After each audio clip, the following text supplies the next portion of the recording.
I'm still here skulking in my basement, and it's time now to summarize the lecture, and indeed to summarize the whole course. I hope that it's been fun for you. I hope that in this crazy time that you've been able to learn something and that you feel like you've been able to put your best foot forward. I wish you all the very best the rest of the way, not only with this course, but with all the courses that you have to manage in this next few weeks. I know it's like that every term, that there's always a crush at the end and managing the final exam and schedule and so on. But it's different this time, right? Like it's just a lot more stuff, and there's less connectedness, fewer reminders.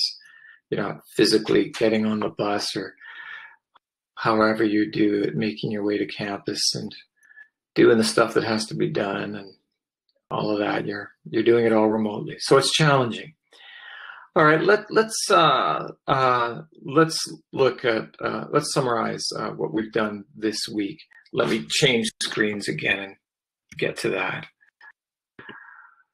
Okay, so I think it's just a tremendously important idea that things are infinitely knowable. The knowability of the world gives us confidence to do what we do, particularly in school, and particularly in rhetorical terms.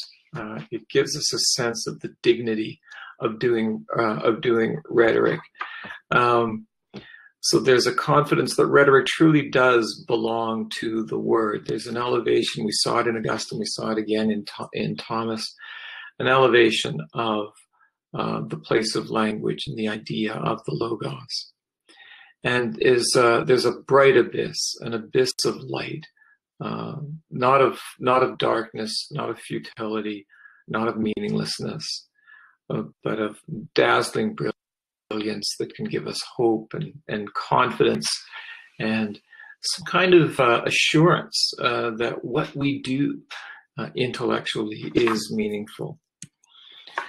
We saw the idea of confronting the end of pure philosophy, a notion that really wasn't that dominant in the pre-modern world, but came to be dominant with modernity, with the Enlightenment project, with rationalism, overconfidence in science and technology as ends in and of themselves, and indeed a view of history that shared that, a view that began with Averroes, and also by analogy with the hard sciences, really took hold in the 19th and 20th centuries.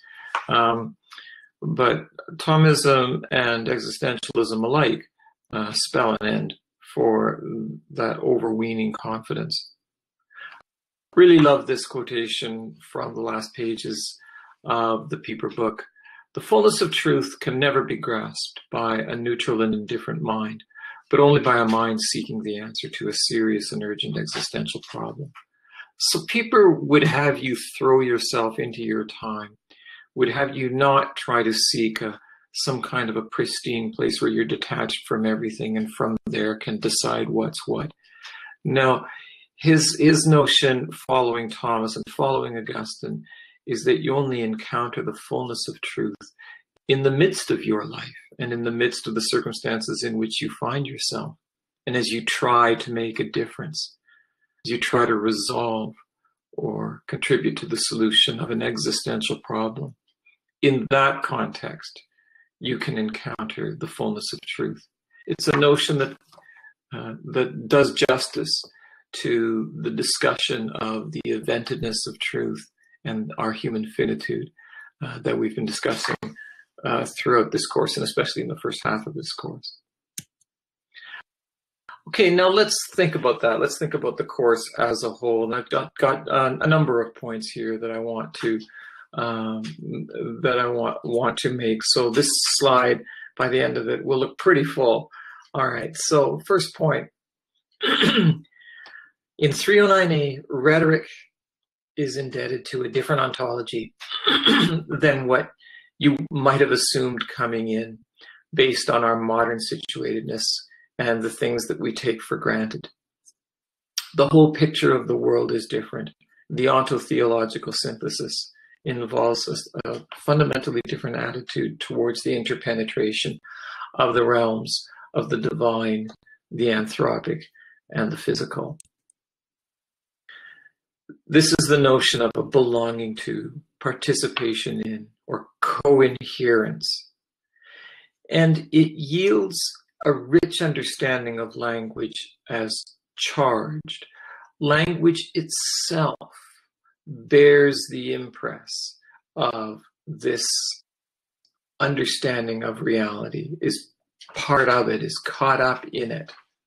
For people who subscribe to this ontology, it's simply taken for granted in the pre-modern ontology. So language is more than a tool. There's more going on.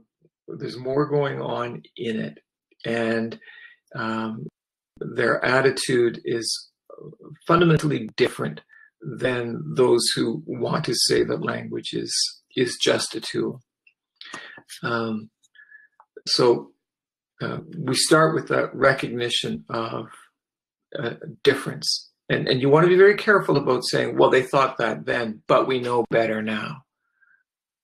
Because given the critique of modernity, if you take that seriously, if you allow yourself to entertain that thought, that serious thinkers like Hegel, Nietzsche, Marx, Freud, not to mention Sartre, and a bunch of 20th century philosophers have really intensely been critical of modernity and the assumptions of modernity, then you should be wary of thinking, all right, well, they thought that then, but we've figured it out, we've solved that problem now. So I want to take you back to the very start of the course where I asked you to jot down a thought or two about what you think language is and how it works and what it's about. And I will bet you that a large number of you talked about in terms of language as something that we use, talked about in terms of a tool. So hopefully this course challenges that and at least gives you an insight as to how it might be challenged. It is necessary to reflect on the twin unpleasant threats of univocity and equivocity. I mean, one of the reasons why we so much like ambiguity is because we very much know the dangers of univocal thinking, fundamentalism, scientific rigidity, the reduction of meaning to mathematical formulas and straightforward explanations in those terms. We know that that's problematic. And so we think that the only way to shelter ourselves from that is to say, well, meaning is subjective, language is subjective, poetry is subjective, art is subjective, rhetoric is subjective.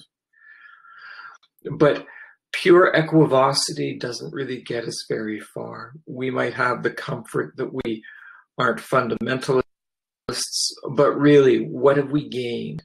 Are we not just inverting fundamentalism, which amounts to a fundamentalism of a different kind?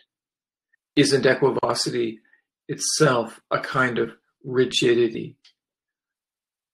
Think of what is different about everything from Aristotle's idea through Augustine and Thomas's ideas that language as a participation in, or knowledge and being as a participation in something that is larger. We still have to respect mysteries, so we're preserved from univocity, but it isn't a free-for-all. We don't get to make up the rules for ourselves. And again, it's not only a kind of inverted fundamentalism, but it's very much convenient, isn't it? Because it seems to put the onus all on us, puts us in the driver's seat. And we like that, but we should be wary of that for the kinds of reasons that Freud made very clear. So Augustine consolidates a linguistic outlook that marries wholeness and history, eventedness and self-giving, tradition and creativity. These are other kind of ways of putting what we were just saying in the last slide about the tension between univocity and equivocity. We've been over all of this material. I don't need to belabor the point. But there is a meaningful way that one can think about those categories together. And Augustine thinks those thoughts on the basis of his understanding of what the gospel forces him to think or invites him to think.